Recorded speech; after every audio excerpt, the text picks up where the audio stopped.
expects me to pronounce this? Rockthorax stack. Sounds like a throat condition. Oh, you're here. Hi, I'm Khee, your archaeological inspector, and the only goblin legally allowed to read things out loud in 3 realms and one very confusing basement. And today, we're going underground. This one's about Beastgrave. It's like a mountain, but angry and hungry, and probably covered in bite marks. Like me. Locke says it's a realm-shifting carnivorous labyrinth of ancient hunger. I say it's a rock with issues, like most things around here, really. Anyway, he gave me the scroll and said, read it properly this time, Khee. No doodling in the margins, no rewriting battles to include more shirtless elves, and no moaning when I say the word shaft, which I obviously wasn't going to do until he said that. Right, Beastgrave. Ancient, dangerous, pulsing with mysterious energy. Much like some people I could name. Let's talk about Beastgrave. Technically, it was a mountain. Real big, real angry, real alive. It didn't just sit there like some dumb rock. No, it watched. It lured people in. And once they were deep enough inside its tunnels, they didn't come back out. Now the tribes living near it didn't just fear the mountain. They treated the whole region like it was Beastgrave. Like it was one big, breathing thing. A presence. A hunger. Always there. Watching. Like a roommate who never blinks. Anyway, I've got a scroll. It smells like moss, ink, and mild trauma. Let's see what's inside. Chimerical statues with weird sigils created from animal bones mark the borders of Beastgrave. Beyond them lies a land of deep gullies and rearing crags, with sharp rocks that tear the flesh of the unwary. Rocks with attitude, real original. The light here is searing, while the shadows are hard and cold. Plants that grow in this region are coiling horrors with inch-long thorns and flesh-eating sap. Lovely place for a picnic. Yet the slopes near the mountain's foot are surprisingly easy to climb, with time-worn trails winding around outcroppings of ancient ruins and remnants of past explorers' camps. The mountain's call becomes stronger with every step. That's never ominous. Tunnel entrances begin to open wide invitingly. Locke said that if I say, "That's what she said," at any time during this reading, I would lose ink-drinking privileges for a week, so I won't. But that's what I said. And some claim to see the glint of gold, or hear whispered promises and distant echoes of clashing blades. The urge to continue grows stronger, discouraging thoughts of turning back.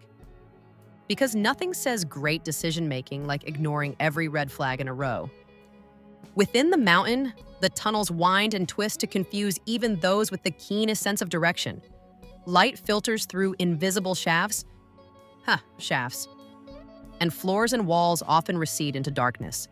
Dead ends and sudden drops are common, while open spaces are honeycombed with side paths and crooked columns. Deeper still lie vast caverns where the faintest sound echoes far and walls are covered in alien symbols. So far, zero treasure. Plenty of ways to fall into a pit and have your name misspelled on a memorial rock. Acidic fluids drip from above, eating through stone, metal, and flesh. Molten amber flows down corridors, consuming entire chambers and gnawed carcasses alike. Nothing suspicious about goo that digests everything it touches. In some areas, whole walls and floors are made of smooth amber, stretching out for leagues. Staring too long into the golden depths reveals ancient treasures just out of reach, strange lights, or the tortured faces of the mountain's victims. So maybe don't make eye contact with the floor. Further in, bone and treasure lie tangled together. The corridors shift without warning, rearranging paths and splitting open to swallow the dead. And sometimes the living, just to spice things up. The longer one prowls the mountain's depths, the more blood is spilled, the more Beastgrave's hunger is fed. And slowly, its sentience leaches into the souls of those who remain. Which sounds fine if you've always wanted your brain to be roommates with a cave. It sharpens their senses, heightens aggression, until they forget why they came, and know only the instinct to hunt and slay. And somewhere in the dark, the mountain watches. Here's where that classic cataphrane curse we learned about in a previous video comes in. If you haven't seen it, you should. Beastgrave is infected by the Cataphrane curse, depriving the mountain of its sustenance. Right, because what's better than a haunted carnivorous mountain? A cursed, haunted carnivorous mountain. Naturally. In its hunger, Beastgrave awakened before Ghur's primal resurgence was ready, releasing the solid amber that had previously filled the region known as Direchasm. Within the mountain's roots, warbands are consumed by the mountain's powerful emotions. Emotions? Great. Now the cave has feelings. Hopefully not the clingy kind. The rooms of Direchasm are dark, lit only by a red glow that seeps through clefts and gullies. Tomb-like chambers overflow with riches and treasures, some belonging to primeval civilizations trapped in amber since before living memory. Which is probably a fancy way of saying, please touch nothing unless you want to get cursed in 9 languages. The walls are rocky and hot to the touch, while the ground beneath shifts as though the mountain itself is moving. Honestly, if the floor ever wiggles, I leave. Within the amber once lived many fearsome and fabled secrets. Though many fled to other mountains during the purging, dark entities remain, lurking in the shadows, desperate to regain strength and exact revenge upon Beastgrave. So, ancient horrors, holding grudges, that's comforting. The warbands roaming Direchasm occasionally glimpse massive spine shapes moving in the red gloom. But the visions are quickly forgotten until a companion vanishes screaming. Well, that's normal, happens all the time. Nothing screams good camping trip like your friend disappearing mid-sentence. Within the amber lived the silent people. Art and sculpture suggest they were the ones who carved the tunnels or served as priests offering tributes to Beastgrave, or possibly that they were its masters. Or maybe they were just the only ones weird enough to like living in a murder mountain. I'm just saying. In truth, the silent people are intelligent, migratory insectoids that once lived in symbiosis with Beastgrave, along with other living mountains. Symbiosis here meaning weird roommate energy, but with extra legs. They willingly entered the amber. However, when Beastgrave awoke too soon, they were released in larval form. With underdeveloped bodies, they squirmed into deeper, darker spaces, abandoning the relics they had once guarded. Okay, but why does it always have to be larvae? Why can't the ancient race ever wake up as majestic butterfly kings instead of wet, squishy squiggle things that crawl into my socks? Next, worship. There are many peoples living on and around Beastgrave who revere it as a god, including several cities to the south. See, this is why we don't judge a mountain by its murder tunnels. Some folks look at a hulking landform that eats people and go, yes, divine. The Order of the Wardens in the wild is known to worship the god mountain, which is either very brave or very into rocks. Great Warden Tithre, a leader among them, teaches that Beastgrave is not merely alive, but the corpse of a titanic god beast. Lovely. Possibly the first and greatest of them, having fallen from the heavens at the dawn of time. So to recap, it's massive, dead but not dead, incomprehensibly old, and people are lining up to touch it reverently. Honestly, I get it. That's practically a dating profile around here. Ooh, I like the title of this next part, The Destruction of the Grave. So the mountain broke, or caved in, or whatever mountains do when they die. When the great life spell of Alariel was performed at the foot of the Oak of Ages Past, it shattered the curse of Beastgrave.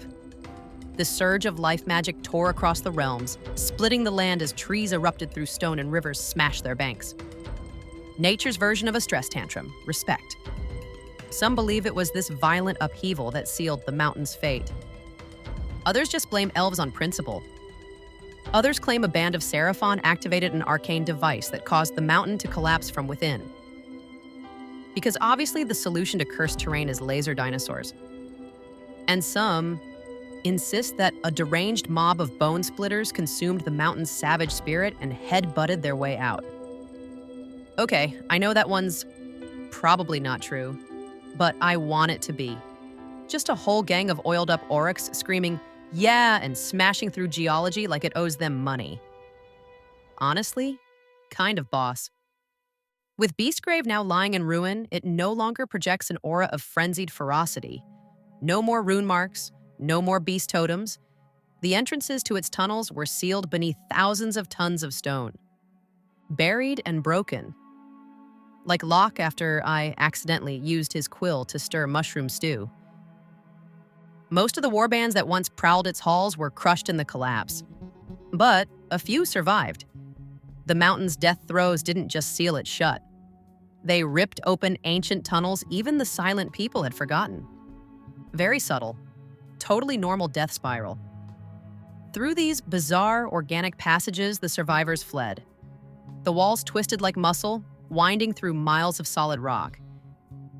You know, for a mountain that was already alive, I don't love the idea that its insides got even more fleshy. Makes the whole escape sound like crawling through a sweaty intestine. Some tunnels branched off. No one who took them was ever seen again. Surprise. They were probably digested, or turned into cave slime, or found a hot spring and just stayed. Who knows? Eventually, after what felt like forever, the survivors stumbled out into foul marsh water, up to their thighs, and looked up to see a twisted canopy of interlocking branches that resembled writhing limbs. Definitely not comforting. Trees shouldn't look like they're reaching for you. So it was that the survivors of Beastgrave found themselves in the root halls of the Gnarlwood, deep in western Thondia. Somehow they had traveled beneath Laindu, across the Mawbite Sea, a journey that should have taken years, but they emerged in what seemed like days. Time magic, or a really bad sense of direction. And if they thought they'd earned salvation, oh honey, they were sorely disappointed. In this new hellish place, their violent struggle for dominance and survival would begin all over again. We love a happy ending. So, that's Beastgrave, a mountain that lived, hungered, and devoured, until it couldn't anymore. Collapsed under roots, amber, and bad decisions. Worshipped as a god, feared as a grave, and now, just another buried legend beneath the realms. Some say it's truly dead. Others say it's just sleeping. Personally, I think it's sulking. But hey, less devouring rock tunnels for us to worry about. Small wins. Until next time, God bless. Hey Locke, got a scientific question. Okay, but like, if Beastgrave really was a dead god beast, does that mean technically you've been inside a god? I mean, not in a fun way, obviously. Just structurally. Also, why do all your scrolls smell like sadness and pine? Are you crying when you write them, or are you just... What? No, I'm not mocking you. I'm just saying if I ever write my own scroll, it's gonna smell like ink and victory. And maybe cinnamon. Fine. Ink and mushrooms? Whatever. Oh, and next time, can I read the one with the Slaneshi cult? You know the one. You totally know.